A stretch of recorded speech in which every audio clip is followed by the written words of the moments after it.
आइए कक्षा दसम के प्रिय भाई बहनों, आप सभी का स्वागत है। देखते हैं सीखने के क्रम में आज हम लोगों का विषय है शंकु का छिन्नक। वास्तव में शंकु का छिन्नक एक लंबवृत्तीय शंकु से प्राप्त किया जाता है। कैसे प्राप्त किया जाता है, देखिए उसको हम लोगों ने इन शब्दों में दिया है। यदि किसी लंबवृत्तीय शंकु के आधार से कुछ ऊंचाई पर आधार के समांतर काटकर शंकु का ऊपरी भाग, शंकु यहाँ का लिख सकते हैं, शंकु का ऊपरी भाग निकाल दिया जाए तो शेष ठोस भाग शंकु का छिन्नक कहलाता है। देखें ये पूरा इसे ऊपर उठा रहेगा, शंकु जैसा रहा होगा, ऊपरी भाग काटकर निकाल दिया गया, तो ये जो बचा हुआ हिस्सा नीचे का है इसे शंकु का छिन्नक कहते हैं। तो इसमें देखें ये जो है आधार के समांतर काटा गया, ऐसे एक वृत्तीय तल ऊपर भी प्राप्त हो गया, एक वृत्ताकार तल नीचे भी हो गया। इतना हो गया कि इसमें ऊपर नीचे दोनों जगह दो अलग अलग वृत्त हो गए, दो अलग अलग त्रिज्याएं भी हो गई।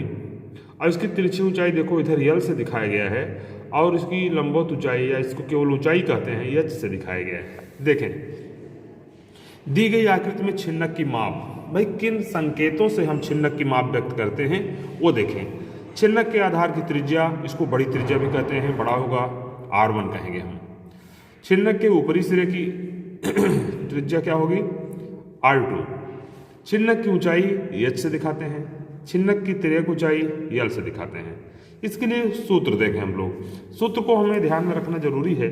अगर सूत्र हमको परीक्षा में याद नहीं आया तो समझ लीजिए फिर हम प्रश्न को हल नहीं कर सकते, इसलिए तो इसका अभ्यास करना बहुत जरूरी है। देखें कि तिर्यक ऊंचाई के लिए यल क्या सूत्र होता है, यल बराबर अंडर रूट में H square plus R1 minus R2 का होल स्क्वायर। इकाई लिखते हैं, जैसे पैमाना सेंटीमीटर दिए, सेंटीमीटर मीटर जो भी होगा लिखेंगे हम।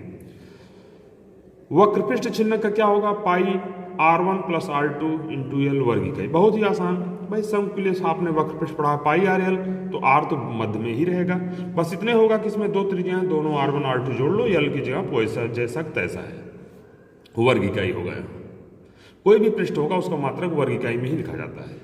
अब बात आती है संपूर्ण पृष्ठ की, तो इसमें वक्र पृष्ठ भी रहेगा और दोनों सिरों के क्षेत्रफलों का योग। देख लें वक्र पृष्ठ तो ये साइड वाला हिस्सा हो गया, अब ऊपरी सिरा और निचला सिरा दोनों वृत्ताकार तक जुड़ेगा, तब बनेगा संपूर्ण पृष्ठ।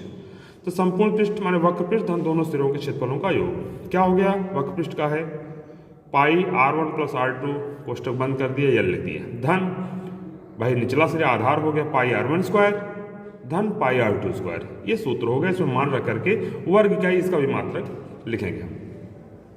आयतन की बात आ गई। आयतन क्या चीज होता है, आयतन में है कि इसमें कोई शंक्वाकार छिन्नक कितना जगह घेरता है, उसके लिए फार्मूला 1/3 पाई R1 square plus R2 square plus R1 into R2 bracket बंद कर दिया इंटू H कर दिया, घन इकाई। ये हो गया शंकु के छिन्नक के आयतन के सूत्र।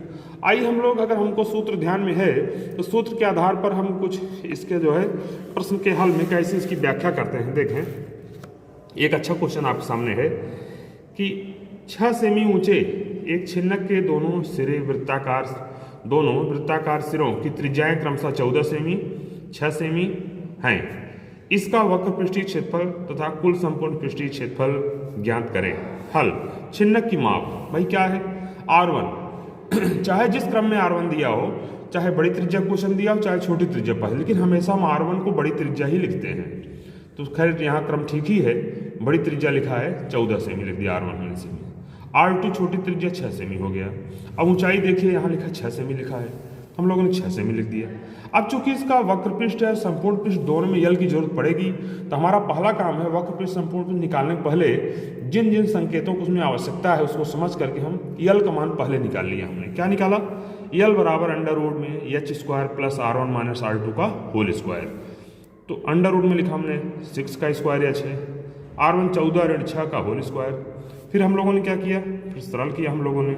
इधर देखें 6 होगा स्क्वायर, 14 ऋण 6 का स्क्वायर, 6 का बार 36 हो गया, 14 में 6 गए 8 आ गया, 8 स्क्वायर 36 64 प्लस कर लेंगे, करडिम 100 हो गया, ये 10 सेमी आ गया, तिरछी ऊंचाई 10 आ गई। अब हम लिख सकते हैं छिन्नक का पृष्ठीय क्षेत्रफल वक्र पृष्ठीय क्षेत्रफल pi r1 plus r2 into L. Pi का मान हमने 22/7 लिखा, r1 14 है, r2 6 है, गुणे 10 हो गया। तो 22/7 14 6 20 हो गया, गुणे 10।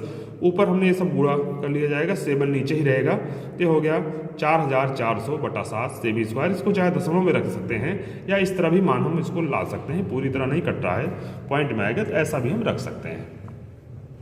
आगे तथा छिन्नक का संपूर्ण पृष्ठीय क्षेत्रफल। अब जरूरी है कि हम इसके संपूर्ण पृष्ठ को मतलब समझें, माने जितने पृष्ठ इसमें हैं सब के क्षेत्रफलों का जोड़। इसमें वक्र पृष्ठ रहा होगा पाई r1 plus r2 into L. इसके आधार का रहा होगा 3 ही तल हैं, इसमें तीनों तलों का क्षेत्रफल जोड़ा गया, वक्र तल और दोनों समतलों को जोड़ा गया है वृत्ताकार, पाई r1 स्क्वायर धन पाई r2 स्क्वायर। इसके पहले वाले वीडियो में हम लोगों ने देखा था कि आपने वक्र पृष्ठ और संपूर्ण पृष्ठ निकालने के मैंने तरीका को समझाने का प्रयास किया था, तो उसी प्रकार से यहाँ पर भी हम संपूर्ण पृष्ठ निकालना है। अब इसमें देखो सब में पाई है, हमने पाई कॉमन ले लिया, बड़ा ब्रैकेट लगाया, चूंकि एक छोटा कोष्टक पहले लगा है, r1 प्लस r2 कोष्टक बंद एल प्लस r1 यहाँ बच गया, पाई निकल गया है और पाई यहाँ भी निकल गया है r2 स्क्वायर। फिर 22/7 14 धन 6 गुणे 10 हो गया, r1 r2 को मान रखा गया, r1 स्क्वायर 14 स्क्वायर धन 6 स्क्वायर। फिर 22/7 उतारा गया, बराबर लगाते रहेंगे। फिर बड़ा ब्रैकेट के अंदर 20 गुणे 10, 14 6 20 गुणे 10 और 14 196 धन 36 हो गया। फिर हम लोगों ने देखा 22/7, इसको हम 200 बनेगा, इसको गुणा कर लेंगे, जोड़ करके 432 हो गया। अब 432 को 22 में गुणा करेंगे तो आ जाएगा, कितना आ गया 9504/7 सेमी स्क्वायर। ये हो गया छिन्नक का संपूर्ण पृष्ठ। इस तरह से आप लोगों जो महत्वपूर्ण प्रश्न है परीक्षा की दृष्टि से हम आपके सामने बराबर लाते रहेंगे। आप लोग विषय को अच्छा समझते रहें, चैनल को लाइक शेयर और सब्सक्राइब करते रहें। इसके लिए आप सभी को बहुत बहुत धन्यवाद। हमारा प्रयास रहेगा आप लोगों को अच्छे से अच्छे क्वेश्चनों का एक संग्रह समय समय पर दिया जाता रहे। तब तक के लिए धन्यवाद, नमस्कार।